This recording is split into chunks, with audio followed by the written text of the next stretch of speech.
Olá, bem-vindos e bem-vindas novamente ao Manda Resumos. Chegamos ao nosso terceiro encontro, né? Focado na preparação para concursos públicos. Seguimos aqui nossa jornada pelo direito tributário. Isso aí. Hoje a gente vai mergulhar, com base nos materiais que chegaram pra gente, em alguns conceitos essenciais, sabe? E tentar desvendar as espécies de tributos que temos no Brasil. A missão é clarear esses fundamentos, porque, para quem está se preparando especialmente para a área fiscal, isso é crucial. Fundamental. Ok, vamos lá então. Para começar, uma coisa que chama muito a atenção no direito tributário aqui no Brasil é a força da Constituição de 88, né? Parece que tudo parte dela. Exatamente. A Constituição de 88, ela não só, digamos, autoriza a cobrança, ela desenha a casa toda, sabe? Toda a estrutura do sistema tributário nacional. Ela que define quem pode cobrar o quê, as competências, né? União, estados, DF, municípios.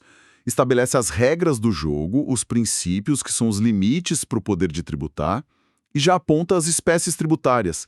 Essa constitucionalização toda significa que qualquer norma sobre tributo tem que passar primeiro pelo filtro da Constituição, senão não vale. Entendi.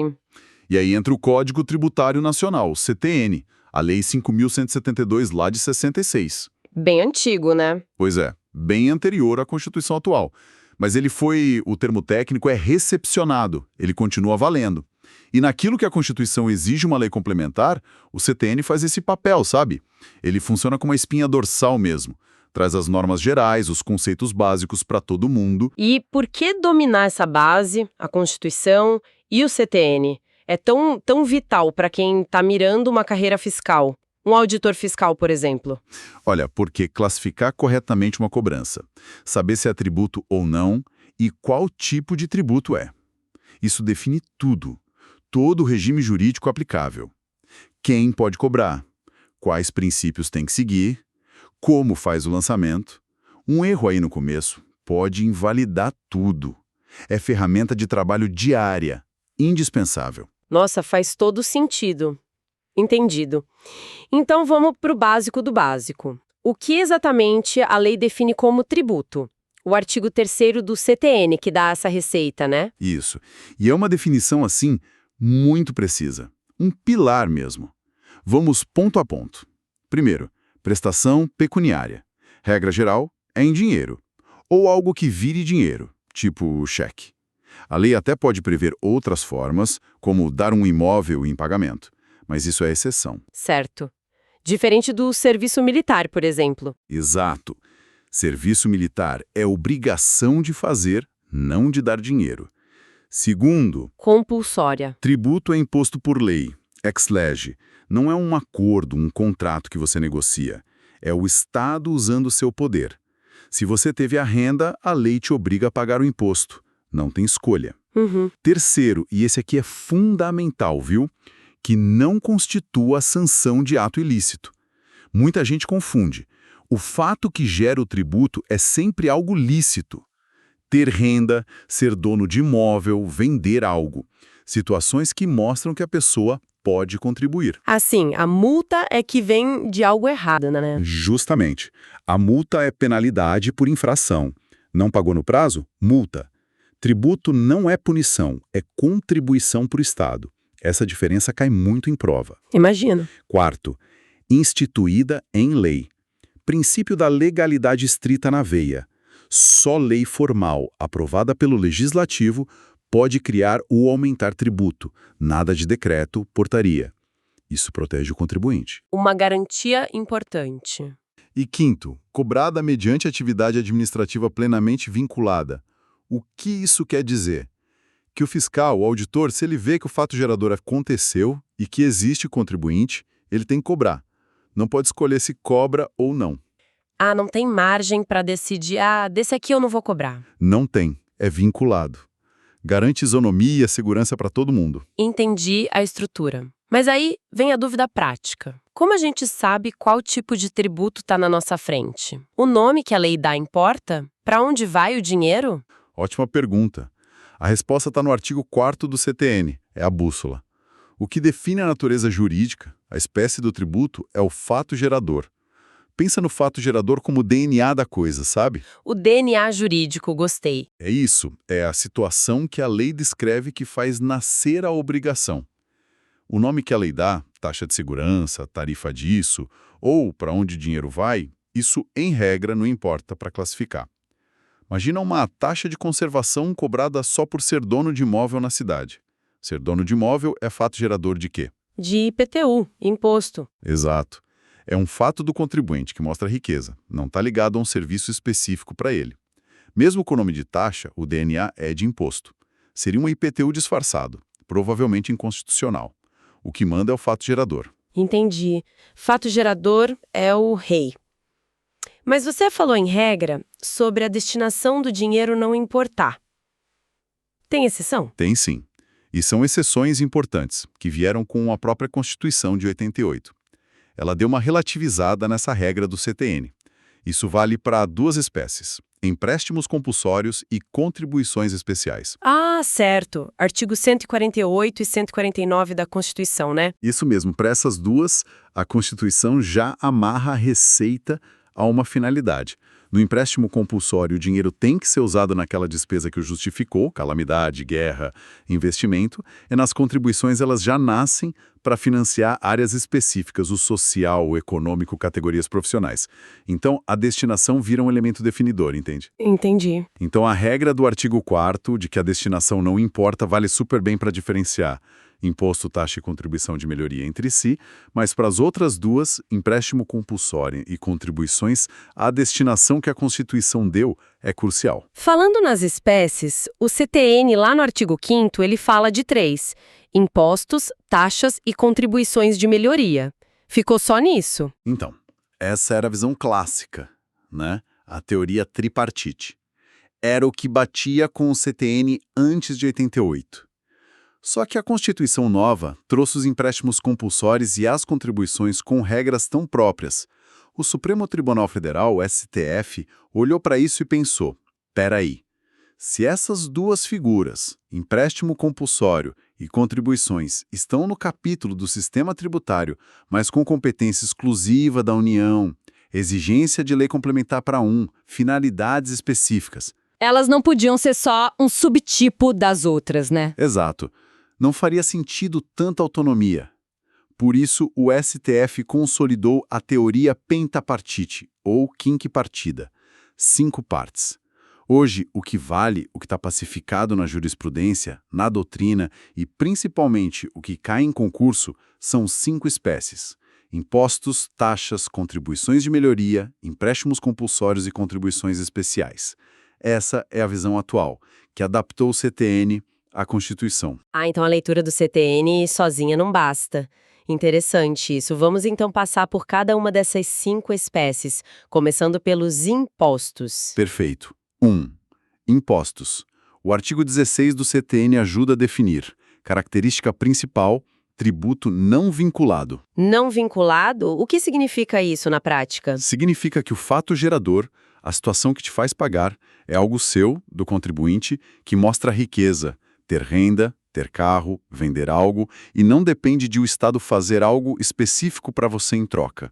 O Estado não precisa te dar nada diretamente para cobrar o imposto. E o dinheiro arrecadado também não é vinculado. Vai para o caixa geral do governo, sabe? Para pagar saúde, educação, segurança, serviços para todo mundo, uti universari. Entendi. E a Constituição divide quem cobra cada um, né? Exatamente. A divisão de competência é rígida. União tem os dela, IF, IE, IR, IPI. Estados DF têm os deles, ICMS, IPVA e TCMD. Municípios DF têm os deles, IPTU, ISS e TBI, cada um no seu quadrado. Certo. Impostos são os não vinculados. E as taxas, então? São o oposto? 2. Taxas. Exato. Aqui a lógica inverte. Taxa é tributo vinculado a uma atividade estatal específica voltada para o contribuinte. O artigo 145, inciso 2º da Constituição, só permite taxa em 2 situações. Primeira, exercício do poder de polícia, quando o Estado fiscaliza, licencia, controla alguma atividade sua. Pensa na taxa de funcionamento do comércio, alvará de construção, taxa de vigilância sanitária. O Estado está agindo sobre o contribuinte, fiscalizando. Isso. E a segunda hipótese, utilização efetiva ou potencial de serviço público específico e divisível. Esse específico e divisível às vezes confunde um pouco. Mas a ideia é, específico é que dá para saber qual serviço é, não é algo geral do Estado. Divisível é que dá para medir o uso de cada um, ou pelo menos que o serviço está ali individualmente à disposição. Tipo a coleta de lixo. Dá para saber que é coleta de lixo específico e cada casa usa, divisível. Perfeito. Por isso a taxa de lixo é constitucional. O STF até tem súmula sobre isso, a vinculante 19. Agora, iluminação pública na rua. Beneficia todo mundo igual. Não dá para medir quanto cada um usa. É indivisível.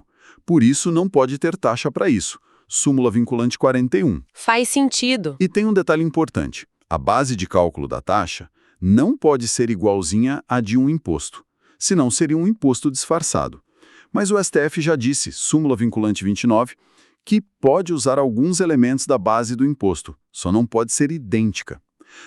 E aquela súmula 157 do STJ sobre taxa de localização foi cancelada, tá? Hoje se admite se houver fiscalização de fato. Bom saber essa atualização. Ok, taxas vinculadas à ação estatal. E a contribuição de melhoria?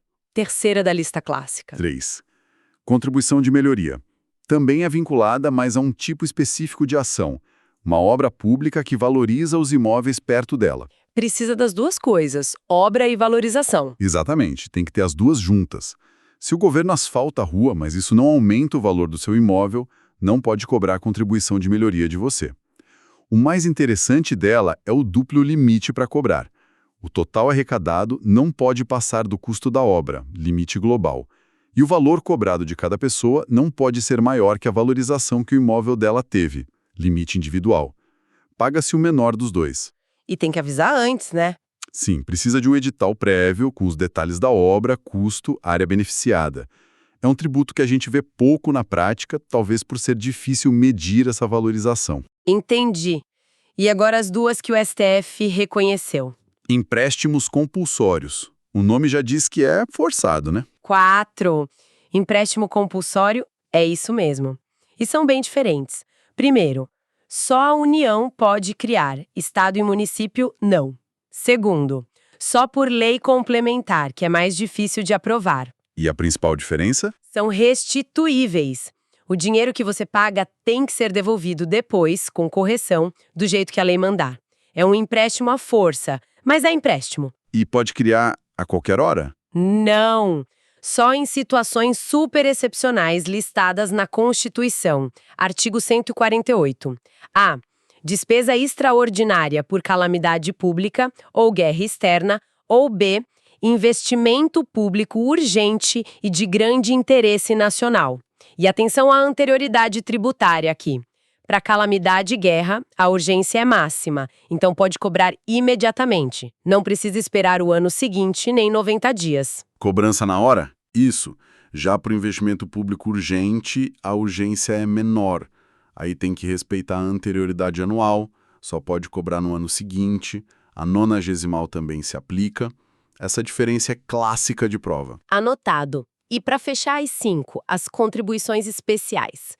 Essa parece uma categoria grande. O que une elas? 5. Contribuições especiais. É a mais variada mesmo. O ponto comum é a destinação específica da arrecadação definida pela Constituição, artigo 149 e 149-A. O dinheiro já vem carimbado para financiar certas áreas ou atividades. A maioria delas também é de competência da União. E quais os tipos principais dentro dessa categoria? Vi que tem várias. Sim. A gente pode agrupar assim. A. Sociais. As mais importantes, para financiar a Seguridade Social, saúde, previdência, assistência. Exemplos clássicos. CSLL, sobre o lucro das empresas. PIS/COFINS, sobre faturamento ou receita. A PIS/COFINS tem aquela tese do século, né? Do ICMS não entrar na base de cálculo. Exatamente. O STF decidiu que o ICMS não é a receita da empresa, então não entra na base do PIS/COFINS. Impacto enorme. B. CID. Intervenção no domínio econômico. Instrumento da União para regular setores. A CID Combustíveis é um exemplo. A receita vai para transporte, meio ambiente, subsídios. C. De interesse de categorias profissionais e econômicas, corporativas. Para custear os conselhos tipo CRM, CREA, OAB, pagas pelos próprios membros da categoria. D. E a COSSP-CIP, iluminação pública. Essa é a exceção interessante. É dos municípios e DF. Foi criada por emenda depois que o STF proibiu a taxa de iluminação pública, súmula vinculante 41. A receita vai para manter e melhorar a iluminação. O STF chama de sui generis. Que interessante essa COSP. Para resumir a lógica das 5. Imposto. Nada vinculado, nem fato gerador, nem receita. Taxa e contribuição de melhoria. Fato gerador vinculado a uma ação estatal. Empréstimo compulsório. É restituível só União, só por lei complementar, só em casos extremos. Contribuições especiais. A marca é a receita vinculada pela Constituição. Ufa! O sistema é complexo, mas essa visão das 5 espécies do STF realmente ajuda a organizar o pensamento. Vira um mapa, né? Com certeza. E para quem está estudando para concurso, entender bem essas diferenças, o porquê de cada uma existir, baseado no fato gerador, na vinculação, é a chave. É isso que vai permitir analisar se a cobrança está certa, quem pode cobrar, quais regras seguir. É a base para aplicar o direito e buscar a justiça fiscal. Fundamental mesmo. Fica até uma reflexão, né? A gente viu como o STF adaptou a classificação do CTN para a Constituição de 88, o direito muda. Com a economia mudando tanto, digitalização, tudo isso. Será que no futuro não podem surgir novas necessidades que levem a gente a pensar em outras formas de tributo? Ou até a reclassificar essas 5? É algo para a gente ficar de olho. Uma ótima reflexão para fechar. Chegamos ao fim desta análise sobre conceitos e espécies tributárias aqui no Manda Resumos. Foi denso, mas muito importante, né? Com certeza. Agradecemos demais a companhia de quem nos ouviu até aqui. E lembrando, este foi nosso 3º episódio sobre direito tributário para concursos. Continue com a gente, conectada, atento aos próximos episódios que vêm por aí para ajudar na sua preparação. Até a próxima!